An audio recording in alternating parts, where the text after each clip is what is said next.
مرکز مطبوعات وزارت کارهای داخلی تاجیکستان روز 11 ایول سال 2023 خبر داد که نسبت به مرد 29 ساله ساکن نوای باباجان غفوروف بر اساس ماده 120 کودکس جنایتی جمهوری تاجیکستان پرونده جنایتی آغاز کرده شده است.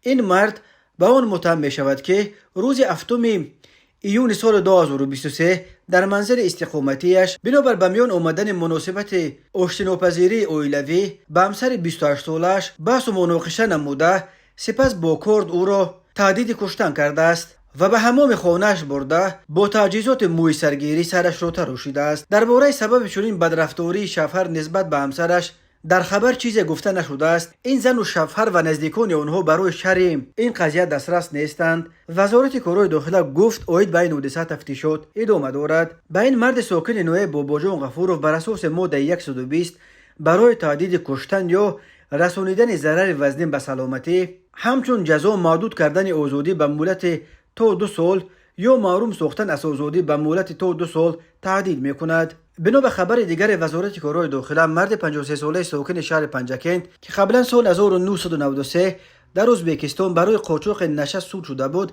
این دفعه برای آدمکشی دستگیر کرده شد. بنا به اطلاع وزارت کارهای داخلی، شب 9 به 2 ایول سال 2023 تقریبا ساعت 9:30 دقیقه در منزل استقامتی مرد 69 ساله ساکن پنجکند، آنها هر دو به استعمال نوشاکی‌های سپیرتی مشغول شدند، ولی بین گمان شونده و صاحب خانه بحث و مناقشه برخاست و او کارد خواجگی رو گرفته 3 مرتبه به عضوهای بدن صاحب خانه زده است. در نتیجه جبر دیده جراحت وزن جسمانی برداشته در جای حادثه به هلاکت رسیده است. نسبت گمان شونده پرونده جنایتی با ماده 104 قسم 1 کودکس جنایتی جمهوری تاجیکستان آغاز کرده شده تفتیشات ادامه دارد. به او بر اساس این بند قانون تا 15 سال زندان تهدید می‌کند.